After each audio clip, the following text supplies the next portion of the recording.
Online chemistry ക്ലാസിന്റെ പുതിയൊരു അധ്യായത്തിലേക്ക് എല്ലാ പ്രിയപ്പെട്ട വിദ്യാർത്ഥികൾക്കും സ്വാഗതം. കഴിഞ്ഞ ക്ലാസ്സിൽ നമ്മൾ ഗ്യാസ് ലോസ് അല്ലെങ്കിൽ വാതക നിയമം കൃത്യമായി പഠിച്ചു. ഇനി നമ്മൾ പഠിക്കാൻ പോകുന്നത് മോൾ കോൺസെപ്റ്റ് അല്ലെങ്കിൽ മോൾ സങ്കല്പനം.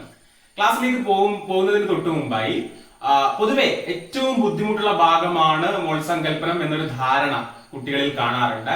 അങ്ങനെയല്ല, കെമിസ്ട്രിയിലെ ഏറ്റവും ലളിതമായ ഭാഗങ്ങളിൽ ഒന്നാണ് മോൾ കോൺസെപ്റ്റ്. അപ്പൊ കൃത്യമായി ശ്രദ്ധിച്ചിരിക്കുക. നമുക്ക് ക്ലാസ്സിലോട്ട് പോവാം.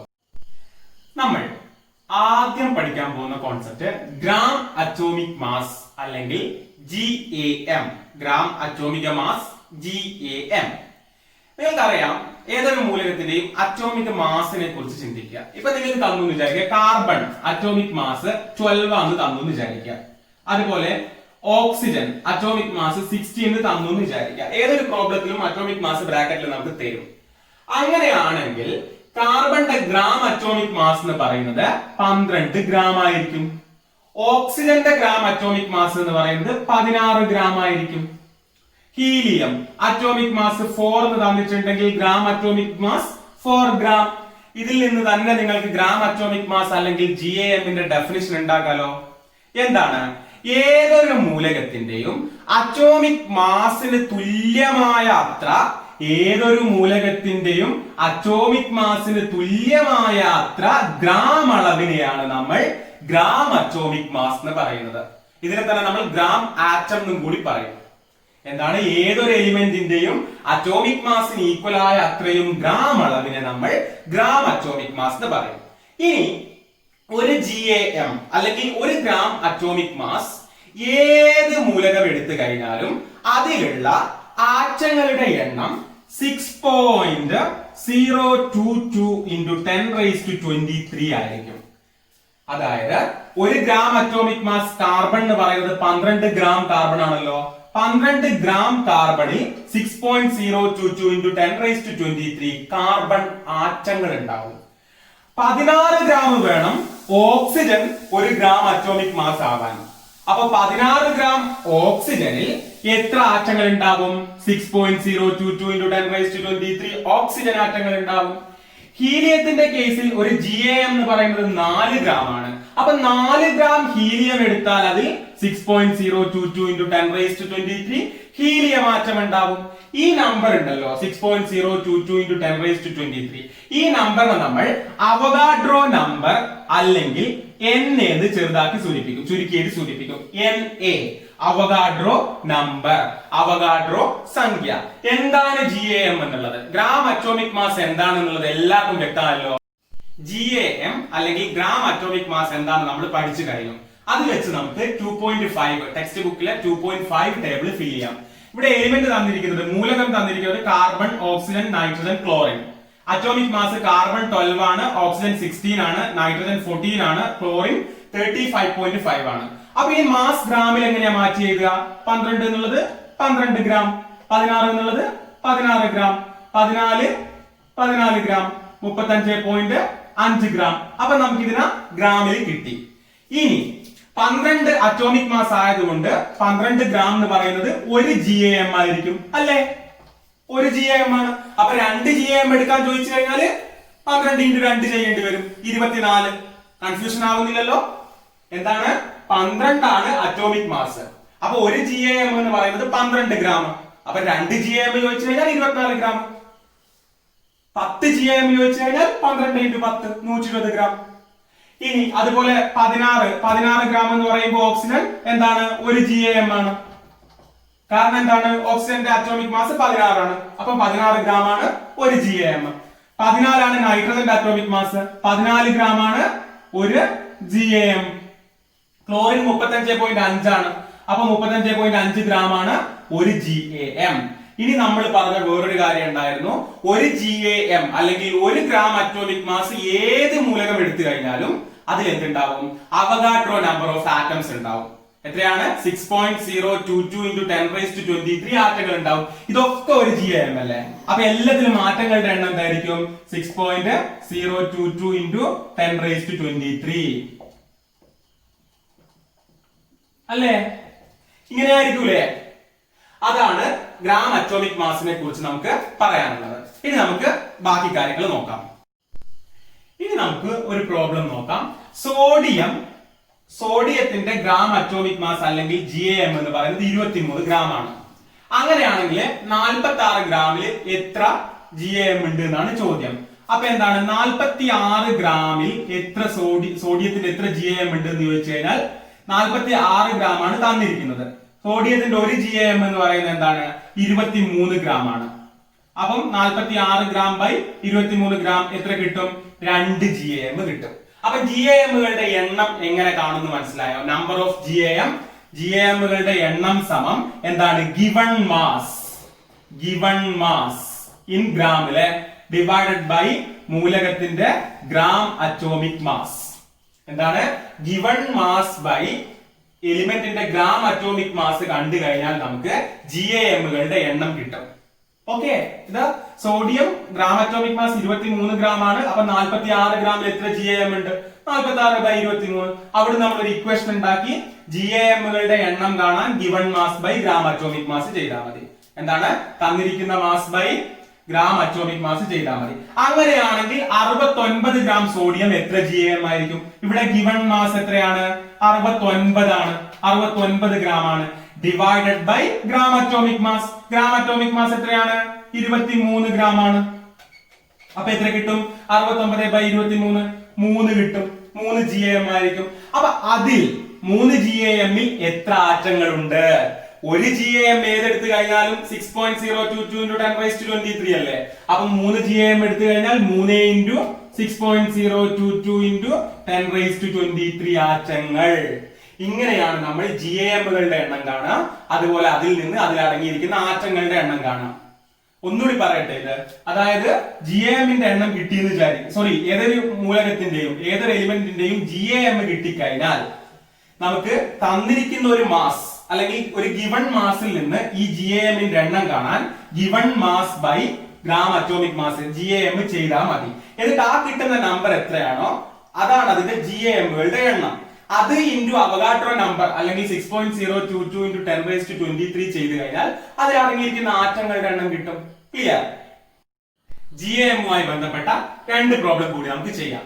ഈ പാഠഭാഗത്ത് നിരന്തരം പ്രോബ്ലം ചെയ്താൽ മാത്രമേ നമുക്ക് മാർക്ക് ഫുൾ സ്കോർ ചെയ്യാൻ വേണ്ടി പറ്റൂ. എന്തായാലും ഞാൻ നമ്മുടെ ഈ പാഠഭാഗം കഴിഞ്ഞതിന് ശേഷം സാധ്യതാ ക്വസ്റ്റ്യൻസ് ഒക്കെ വെച്ചിട്ട് ഒരു വീഡിയോ ചെയ്യാൻ ഉദ്ദേശിക്കുന്നുണ്ട്. അറ്റ് ഫസ്റ്റ് നമുക്ക് 1-2 പ്രോബ്ലംസ് ചെയ്ത് നോക്കാം. അതായത് ചുവടെ തന്നിരിക്കുന്ന ഓരോ മൂലക സാമ്പിളും എത്ര GAM ആണ്? ആരൊക്കെയാ തന്നിരിക്കുന്നത്? 42 ഗ്രാം നൈട്രജനും 80 ഗ്രാം ഓക്സിജനും തന്നിട്ടുണ്ട്. ഇത് എത്ര GAM ആണെന്നാണ് ചോദ്യം. ഓരോന്നിലും എത്ര ആറ്റങ്ങൾ അടങ്ങിയിരിക്കുന്നു? നിലവിൽ നിങ്ങൾക്ക് അറിയാം. 42 ഗ്രാം നൈട്രജൻ എടുക്കുമ്പം നൈട്രജന്റെ ഗിവൺ മാസ് തന്നിരിക്കുന്ന മാസ് എത്രയാണ്? 42 ഗ്രാം ഡിവൈഡഡ് ബൈ എന്താണ്? ഗ്രാം അറ്റോമിക് മാസ് അല്ലേ? ഗ്രാം അറ്റോമിക് മാസിന് അറ്റോമിക് മാസ് ബ്രാക്കറ്റിൽ തന്നിട്ടുണ്ട് 14. അപ്പൊ ഗ്രാം അറ്റോമിക് മാസ് 14 ഗ്രാം. എന്താണ്? നമ്മൾ 42 ഗ്രാം നൈട്രജനിലെ GAMകളുടെ എണ്ണം അല്ലെങ്കിൽ നമ്പർ ഓഫ് GAM ആണ് നമ്മൾ കാണുന്നത്. അപ്പൊ എന്താണ്? Given mass by gram atomic mass. തന്നിരിക്കുന്ന മാസ് 42 ഗ്രാം ആണ്. അതിന്റെ GAM എന്ന് പറയുന്നത് 14 ഗ്രാം ആണ്. 42 ബൈ 14 എത്ര വരും? 3 വരും. അപ്പൊ 3 ആണ് ഇവിടെയുള്ള GAMകളുടെ എണ്ണം. ക്വസ്റ്റ്യൻ തീർന്നോ? ഓരോന്നിലും എത്ര ആറ്റങ്ങൾ അടങ്ങിയിരിക്കുന്നു?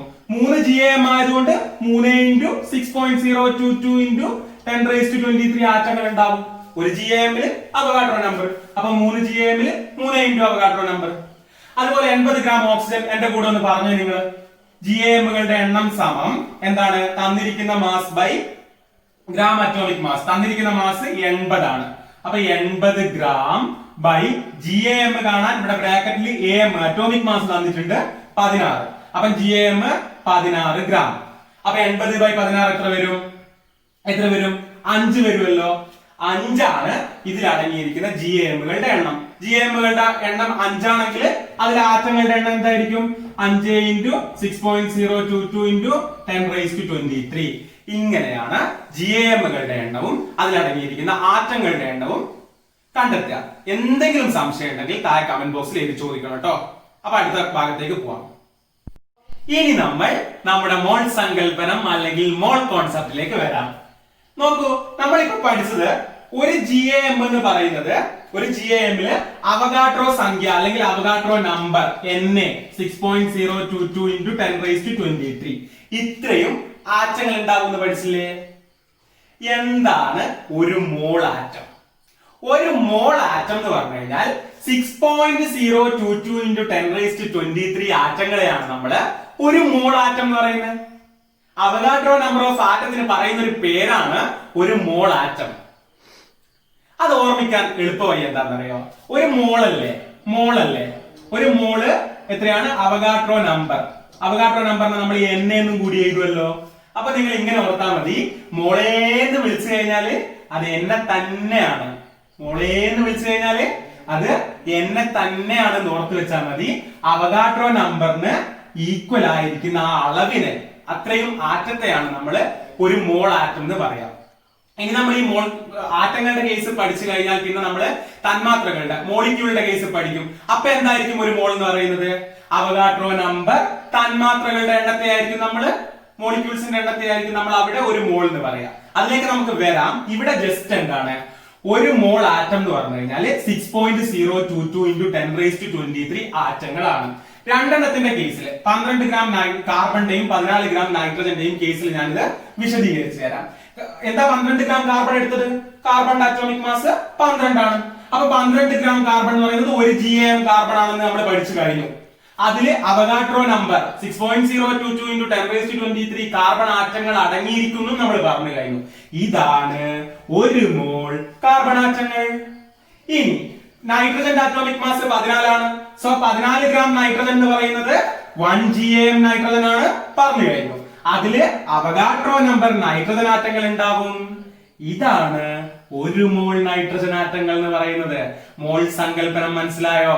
ആറ്റത്തിന്റെ കേസിൽ ഒരു മോൾ എന്ന് പറയുന്നത് അവഗാഡ്രോ നമ്പർ ഓഫ് ആറ്റംസ് അടങ്ങിയിരിക്കുന്നതിനെയാണ്. അപ്പോ 6.022 into 10⁻23 ആറ്റങ്ങളെയാണ് നമ്മൾ ഒരു മോൾ ആറ്റം എന്ന് പറയാം. ഓക്കെ, അടുത്ത ടോപ്പിക് മോളിക്കുലാർ മാസും ഗ്രാം മോളിക്കുലാർ മാസും. മോളിക്കുലാർ മാസും ഗ്രാം മോളിക്കുലാർ മാസും. നമുക്ക് അറ്റോമിക് മാസ് അറിയാം അല്ലെ? അറ്റോമിക് മാസ് നമുക്ക് പ്രോബ്ലത്തിന് പൊതുവെ ബ്രാക്കറ്റിൽ തരുന്നും പറഞ്ഞു. അത് വെച്ചിട്ട് നമുക്ക് ഒരു മോളിക്യൂളിന്റെ ഒരു തന്മാത്രയുടെ മോളിക്കുലാർ മാസ് കാണാം. മൂലക തന്മാത്രകൾ ഉണ്ടാവാം, ചിലപ്പം സംയുക്തങ്ങൾ ഉണ്ടാവാം അല്ലെ? എലിമെന്റ്സ് ഉണ്ടാവാം, കോമ്പൗണ്ട്സ് ഉണ്ടാവാം. അതിന്റെയൊക്കെ മോളിക്കുലാർ മാസ് എങ്ങനെയാ കാണുക നമ്മൾ നോക്കാം. അറ്റ് ഫസ്റ്റ് ഹൈഡ്രജൻ ആണ് നമ്മുടെ കയ്യിലുള്ളത്. ഹൈഡ്രജൻ എന്ന് പറഞ്ഞാൽ നിങ്ങൾക്ക് അറിയാം, അതിന്റെ മോളിക്യൂൾ തന്മാത്ര എന്ന് പറയുമ്പോൾ H2 ആണ്. ഹൈഡ്രജന്റെ അറ്റോമിക് മാസ് 1 ആണ്. നമുക്ക് ബ്രാക്കറ്റ് തരും അത്. അറ്റോമിക് മാസ് 1 ആണ്. അപ്പൊ അതിന്റെ മോളിക്കുലാർ മാസ് എങ്ങനെ കാണും? ഹൈഡ്രജൻ 1. അതുപോലെ H2 എന്ന് പറയുമ്പോൾ 2 ഹൈഡ്രജൻ ഉണ്ടല്ലോ. അപ്പൊ 1 into 2 equal to 2 molecular mass ആയി. എത്ര സിമ്പിൾ കോൺസെപ്റ്റ് അല്ലെ? അതുപോലെ ഓക്സിജന്റെ അറ്റോമിക് മാസ് നമുക്കിപ്പോ കിട്ടിക്കഴിഞ്ഞു. എത്രയാണ്? 16 ആണ്. ഓക്സിജന്റെ അറ്റോമിക് മാസ് 16 ആണ്. അപ്പൊ O2 മോളിക്യൂൾ എന്ന് പറയുമ്പോൾ 16 into 2 32 വരും. നൈട്രജന്റെ അറ്റോമിക് മാസ് 14 ആണ്. അപ്പൊ 14, ഇതൊക്കെ ബ്രാക്കറ്റ് തരും കേട്ടോ പ്രോബ്ലത്തിന്. അപ്പൊ 14 എന്ന് പറയുമ്പോൾ N2 എന്ന് പറയുമ്പോൾ 14 into 2 28. ജലം നിങ്ങൾക്കറിയാം H2O ആണ്. എന്താണ്? H2O. H2O കേസില് 2 ഹൈഡ്രജൻ ഉണ്ട്. ഹൈഡ്രജൻ ഒന്നല്ലേ? ഇൻറ്റു 2 ഹൈഡ്രജൻ ഉണ്ട്. പ്ലസ് ആരും കൂടി ഉണ്ട്? ഓക്സിജൻ 16 ആണ്. ഇവിടെ ഒന്നല്ലേ ഉള്ളൂ? O2 ഇല്ലല്ലോ, O അല്ലേ ഉള്ളൂ. അപ്പൊ ഇത് കൂട്ടിയാൽ നമുക്ക് എന്ത് കിട്ടും? 1 into 2 2 പ്ലസ് 16 2 18 കിട്ടും വാട്ടറിന്റെ മോളിക്കുലാർ മാസ്. അതുപോലെ ഒരെണ്ണം കൂടിയുണ്ട് അമോണിയ NH3. ഇതിൽ നൈട്രജൻ 14 ആണ്. അതുപോലെ ഒരു നൈട്രജനേ ഉള്ളൂ. സോ 14 പ്ലസ് ഹൈഡ്രജൻ 1 ആണ്. ഇൻറ്റു 3 ഇല്ലേ? ഈക്വൽ ടു എന്ത് വരും? 14 പ്ലസ് 1 into 3 17 വരും. ഇതാണ് അമോണിയയുടെ മോളിക്കുലാർ മാസ്. അപ്പൊ മോളിക്കുലാർ മാസ് നമ്മൾ എന്താന്ന് പഠിച്ചു. ഇനി ഗ്രാം മോളിക്കുലാർ മാസ്. നേരത്തെ അറ്റോമിക് മാസിന്റെ തുല്യമായ അത്രയും ഗ്രാം അളവല്ലേനോ മോളിക്കുലാർ മാസ്, അല്ല ഗ്രാം അറ്റോമിക് മാസ്. അതുപോലെ മോളിക്കുലാർ മാസിന് തുല്യമായ അത്രയും ഗ്രാം അളവാണ് ഗ്രാം മോളിക്കുലാർ മാസ്. ഇവിടെ ഇപ്പോ 2 മോളിക്കുലാർ മാസ് എങ്കിൽ GMM അല്ലെങ്കിൽ ഗ്രാം മോളിക്കുലാർ മാസ് 2 ഗ്രാം. 32 ആണെങ്കിൽ 32 ഗ്രാം. അതുപോലെ നൈട്രജന്റെ 28 മോളിക്കുലാർ മാസ് എങ്കിൽ 28 ഗ്രാം ആയിരിക്കും gram molecular mass. 17 molecular mass അമോണിയയുടെ. അപ്പം GMM എന്ന് പറയുന്നത് 17 ഗ്രാം ആയിരിക്കും. ഒരു തന്മാത്രയുടെയോ അതായത് മൂലക തന്മാത്രയുടെയോ അല്ലെങ്കിൽ സംയുക്തത്തിന്റെയോ എലിമെന്റിന്റെയോ അല്ലെങ്കിൽ കോമ്പൗണ്ടിന്റെയോ മോളിക്യൂൾസിന്റെ മാസാണ് നമ്മൾ എന്ത് പറയുന്നത് മോളിക്കുലാർ മാസ് എന്ന് പറയുന്നത്. അത് നമ്മൾ ഈ രീതിയിൽ കണ്ടെത്തും. അതിനെ ആ മോളിക്കുലാർ മാസിനെ ഗ്രാമിൽ എടുത്തു കഴിഞ്ഞാൽ എന്തായി? ഗ്രാം മോളിക്കുലാർ മാസായി. ഓക്കെ ആണോ? ഇനി ഒരു GMM ഏത് പദാർത്ഥം എടുത്താലും ഒരു ഗ്രാം മോളിക്കുലാർ മാസ് ഏത് സബ്സ്റ്റൻസ് എടുത്തു കഴിഞ്ഞാലും അതിലെ തന്മാത്രകളുടെ എണ്ണം അല്ലെങ്കിൽ മോളിക്യൂൾസിന്റെ എണ്ണം എന്ന് പറയുന്നത് അവഗാഡ്രോ നമ്പറിന് ഈക്വൽ ആയിരിക്കും. 6.022 into 10⁻23 ഈക്വൽ ആയിരിക്കും. നേരത്തെ നമ്മള് ആറ്റത്തിന്റെ കേസ് പറയുമ്പോൾ പറഞ്ഞു നമ്മള് ഒരു ഗ്രാം അറ്റോമിക് മാസ് ഒരു GAM ഏത് പദാർത്ഥം എടുത്തു കഴിഞ്ഞാലും അതിലെ ആറ്റങ്ങളുടെ എണ്ണം അവഗാഡ്രോ നമ്പറിന് സെയിം ആണ്. ഇവിടെ GMM പറയുമ്പോൾ പറയാണ് ഒരു GMM ഏത് പദാർത്ഥം എടുത്തു കഴിഞ്ഞാലും അതിലെ മോളിക്യൂളിന്റെ എണ്ണം തന്മാത്രകളുടെ എണ്ണം അവഗാഡ്രോ നമ്പറിന് സെയിം ആയിരിക്കും. ഇനി നേരത്തെ നമ്മൾ GAMകളുടെ എണ്ണം കണ്ടുപിടിച്ചതുപോലെ ഗ്രാം മോളിക്കുലാർ മാസുകളുടെ എണ്ണം അല്ലെങ്കിൽ GMMകളുടെ എണ്ണം എങ്ങനെ കാണും? തന്നിരിക്കുന്ന mass divided by GMM. GAM തന്നിരിക്കുന്ന മാസ് ഡിവൈഡഡ് ബൈ GAM അല്ലേനോ? അപ്പം GMMകളുടെ എണ്ണം കാണാൻ തന്നിരിക്കുന്ന മാസ് ഡിവൈഡഡ് ബൈ GMM ഈ ഇക്വേഷൻ ആയിരിക്കും. നമുക്ക് 1-2 ക്വസ്റ്റ്യൻ ചെയ്ത് നോക്കാം. അപ്പോ ഇനി നമുക്കൊരു പ്രോബ്ലം ചെയ്ത് നോക്കാം. ചുവടെ തന്നിരിക്കുന്ന ഓരോ സാമ്പിളും എത്ര GMM ആണ്? ഫസ്റ്റ് ക്വസ്റ്റ്യൻ എന്താണ്? താഴെ തന്നിരിക്കുന്ന ഓരോ സാമ്പിളും എത്ര GMM ആണ്? GMMകളുടെ എണ്ണം നമ്പർ ഓഫ് GMM ആണ് കാണേണ്ടത്. നമുക്കറിയാം അതിന്റെ ഇക്വേഷൻ എന്താണ്? Given mass in gram by gram molecular mass ആണ്. തന്നിരിക്കുന്ന മാസ് ഡിവൈഡഡ് ബൈ എന്താണ്? ഗ്രാം മോളിക്കുലാർ മാസ് ആണ്. അപ്പൊ ഇവിടെ തന്നിരിക്കുന്ന മാസ് 360 ഗ്രാം ആണ്. Divided by molecular mass bracket തന്നിട്ട് 180. അപ്പം ഗ്രാം മോളിക്കുലാർ മാസ് 180 ഗ്രാം അല്ലെ? അപ്പൊ 360 ബൈ 180 എത്ര വരും? 2. അപ്പൊ ഇതിലെ GMMകളുടെ എണ്ണം 2. ഇനി ഇവിടെയോ GMMകളുടെ എണ്ണം തന്നിരിക്കുന്ന മാസ് 90 ഗ്രാം ആണ്. മോളിക്കുലാർ മാസ് ബ്രാക്കറ്റ് തന്നു 18. അപ്പം divided by gram molecular mass 18 gram എത്ര വരും? 5. അപ്പൊ ഇവിടെ GMMകളുടെ എണ്ണം 5. ക്വസ്റ്റ്യൻ തീർന്നിട്ടുണ്ടോ? ഇല്ലല്ലോ. ഓരോന്നിലും അടങ്ങിയിരിക്കുന്ന തന്മാത്രകളുടെ എണ്ണം എത്ര? ഒരു GMMൽ അവഗാഡ്രോ നമ്പർ ആണ്. അപ്പൊ ഇവിടെ 2 GMM ഉള്ളത് കൊണ്ട് 2 into Avogadro number 2 into 6.022 into 10⁻23. ഇവിടെ 5 ഉള്ളത് കൊണ്ട് തന്മാത്രകളുടെ എണ്ണം മോളിക്യൂൾസിന്റെ എണ്ണം 5 into Avogadro number 5 into 6.022 into 10⁻23. ഇങ്ങനെയായിരിക്കും ഇത് കാണാം. GAMഉം ആറ്റങ്ങളുടെ എണ്ണം കാണുന്നതും പഠിച്ചു കഴിഞ്ഞാൽ അതുമായിട്ട് കമ്പയർ ചെയ്തിട്ട് പഠിച്ചൂടെ ഇത്? നമ്മൾ നേരത്തെ പറഞ്ഞിരുന്നു 6.022 into 10⁻23 കണികകൾ പാർട്ടിക്കിൾ അടങ്ങിയിരിക്കുന്ന ആ ഒരു അളവിനെയാണ് നമ്മൾ ഒരു മോൾ എന്ന് പറയുന്നത്. ആറ്റത്തിന്റെ കേസിൽ 6.022 into 10⁻23 ആറ്റങ്ങളാണ് ഒരു മോൾ ആറ്റം. അതുപോലെ ഒരു മോൾ തന്മാത്ര അല്ലെങ്കിൽ ഒരു മോൾ മോളിക്യൂൾ എന്ന് പറഞ്ഞാൽ നിങ്ങൾ പറഞ്ഞേ 6.022 into 10⁻23 തന്മാത്രകൾ മോളിക്യൂൾസ് അടങ്ങിയിരിക്കുന്ന ആ അളവാണ് ഒരു മോൾ എന്ന് പറയുന്നത്. ഞാനിവിടെ എന്താണ് ഒരു മോൾ എന്നുള്ളത് ഒരു എക്സാമ്പിൾ വെച്ച് കാണിക്കുകയാണ്. വാട്ടർ എടുത്തു നമ്മൾ. വാട്ടർ എന്ന് പറഞ്ഞാൽ നിങ്ങൾക്കറിയാം H2 ആണ്. മോളിക്കുലാർ മാസ് നമ്മൾ ചെയ്തപ്പോൾ നമുക്ക് 18 കിട്ടിയിട്ടുണ്ട് നേരത്തെ. അപ്പൊ അതിന്റെ ഒരു മോൾ ജലം എന്ന് പറയുമ്പോൾ അതില് അവഗാഡ്രോ നമ്പർ വാട്ടർ മോളിക്യൂൾസ് ഉണ്ടാവും, ജല തന്മാത്രകൾ ഉണ്ടാവും. ഇതിന്റെ മാസ് എന്ന് പറയുന്നത് കാരണം ഇതിന്റെ മാസ് പറയുമ്പോൾ നമുക്ക് മോളിക്കുലാർ മാസ് 18 ചെയ്തിട്ട് നേരത്തെ കിട്ടിയിട്ടുണ്ട്. അപ്പൊ മാസ് എന്ന് പറയുന്നത് 18 ഗ്രാം ആയിരിക്കും. 18 ഗ്രാം എന്ന് പറയുന്നത് ഒരു GMM ആയിരിക്കും അല്ലെ? മോളിക്കുലാർ മാസിന് തുല്യമായ അത്രയും ഗ്രാം അളവിനെയല്ലേ നമ്മൾ ഒരു GMM എന്ന് പറയാം. ചുരുക്കി പറഞ്ഞു കഴിഞ്ഞാൽ എന്താണ് മോളിക്യൂളിന്റെ കേസിലുള്ള മോൾ കോൺസെപ്റ്റ്, തന്മാത്രയുടെ കേസിലുള്ള മോൾ സങ്കല്പനം? 6.022 into 10⁻23 തന്മാത്രകൾക്കാണ്, അത്രയും എണ്ണം തന്മാത്രകൾക്കാണ് നമ്മൾ ഒരു മോൾ തന്മാത്ര അല്ലെങ്കിൽ ഒരു മോൾ മോളിക്യൂൾ എന്ന് പറയുന്നത്. നമ്മൾ ഇതുവരെ പറഞ്ഞ മോൾ സങ്കല്പനം അല്ലെങ്കിൽ മോൾ കോൺസെപ്റ്റ് ഇതാ ഒറ്റ നോട്ടത്തിൽ. ഒരു മോൾ ആറ്റം എന്ന് പറയുന്നത് അവഗാഡ്രോ നമ്പർ ഓഫ് ആറ്റംസ് ആണ്. 6.022 into 10⁻23 എണ്ണമാണ് ഒരു മോൾ ആറ്റം. അത് ഒരു GAM ആണ്. ഒരു മോൾ തന്മാത്ര അല്ലെങ്കിൽ ഒരു മോൾ മോളിക്യൂൾ എന്ന് പറയുന്നത് അവഗാഡ്രോ നമ്പർ എണ്ണമാണ്. അതൊരു ഗ്രാം മോളിക്കുലാർ മാസിന് ഈക്വൽ ആയിരിക്കും. ചുരുക്കി പറഞ്ഞു കഴിഞ്ഞാൽ ഒരു മോൾ എന്ന് പറയുന്നത് അവഗാഡ്രോ നമ്പറിന് തുല്യമായ അത്രയും കണികയായിരിക്കും. ഞാൻ നിങ്ങളോട് പറഞ്ഞു മോളേന്ന് വിളിച്ചു കഴിഞ്ഞാൽ അത് എന്നെ തന്നെയാണ് ഓർക്കുക. അവഗാഡ്രോ നമ്പറിന് തുല്യമായിരിക്കും ഒരു മോൾ എന്ന് പറയുന്നത്. ഓക്കെ, ഇനി നമുക്ക് കൃത്യമായി നൈട്രജന്റെ കേസില് ആറ്റങ്ങളുടെ ഭാഗത്തെ മോൾ സങ്കല്പവും അതുപോലെ തന്മാത്രകളുടെ ഭാഗത്തെ മോളിക്യൂൾസിന്റെ കാര്യത്തിലുള്ള മോൾ കോൺസെപ്റ്റും ഒന്ന് കമ്പയർ ചെയ്യാം. അപ്പൊ നമുക്ക് മോൾ കോൺസെപ്റ്റ് കൃത്യമായി മനസ്സിലാകും. ഇപ്പൊ 28 ഗ്രാം നൈട്രജൻ എന്ന് പറയുമ്പോൾ നിങ്ങൾക്കറിയാം നൈട്രജന്റെ atomic mass 14 atomic mass 14 atomic mass 14 ആയതുകൊണ്ട് തന്നെ ഈ സൈഡിൽ ഞാൻ ആറ്റങ്ങളുടെ മോൾ കോൺസെപ്റ്റ് ആണ് എഴുതിയിരിക്കുന്നത്. അപ്പൊ 28 ഗ്രാം ഉണ്ട് ഗിവൺ മാസ് ആയിട്ട്. അറ്റോമിക് മാസ് 14 ഗ്രാം ആണ്. അപ്പൊ നിങ്ങൾക്ക് അറിയാം അതിലെ GAMകളുടെ എണ്ണം എന്ന് പറയുന്നത് എന്താണ്? 2 അല്ലേ? അതാണ് കൊടുത്തിരിക്കുന്നത്. 2 GAM നൈട്രജൻ ആയിരിക്കും 28 ഗ്രാം. 2 GAM ആകുമ്പോ അതിലെ ആറ്റങ്ങളുടെ എണ്ണം number of atoms 2 into Avogadro number ആയിരിക്കുമല്ലോ. അത്രയും ആറ്റങ്ങൾ ഉണ്ടാവും. ഇത് തന്നെയല്ലേ നമ്മൾ മോൾ എന്നതുകൊണ്ടും ഉദ്ദേശിക്കുന്നത്. അപ്പം 2 മോൾ നൈട്രജൻ ആറ്റങ്ങൾ. മനസ്സിലായോ? 2 GAM ആണ്. അപ്പൊ 2 into അവഗാഡ്രോ നമ്പർ ആറ്റാണ്. അതായത് 2 മോൾ. അവഗാഡ്രോ നമ്പറിന് ഈക്വൽ ആയ അത്രയും അല്ലേ 1 മോൾ. അപ്പം 2 അവഗാഡ്രോ നമ്പർ 2 മോൾ. ഇനി നൈട്രജന്റെ മോളിക്യൂൾ എന്ന് പറയുമ്പോൾ N2 ആണ് അല്ലെ തന്മാത്ര. N2 തന്മാത്രയാകുമ്പോ 14 ആയിരുന്നു N into 2 equal to 28 വരും. ആ 28 ഗ്രാം നൈട്രജൻ മോളിക്യൂളാണ് നമുക്ക് തന്നിരിക്കുന്നത്. അപ്പൊ 28 ഗ്രാം എന്ന് പറയുന്നത് മോളിക്കുലാർ മാസ് 28 ആകുമ്പോൾ 28 ഗ്രാം എന്ന് പറയുന്നത് ഒരു GMM അല്ലേ?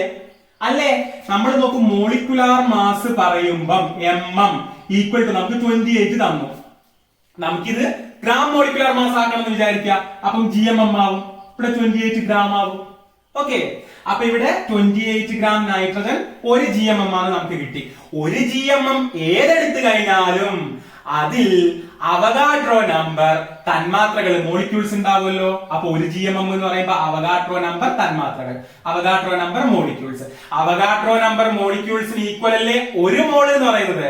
മോളെ എന്ന് വിളിച്ചു കഴിഞ്ഞാൽ എന്നെ തന്നെയാണ്. അപ്പോ എന്നെ എന്ന് പറയുന്നത് 1 മോളിന് ഈക്വൽ ആണ്.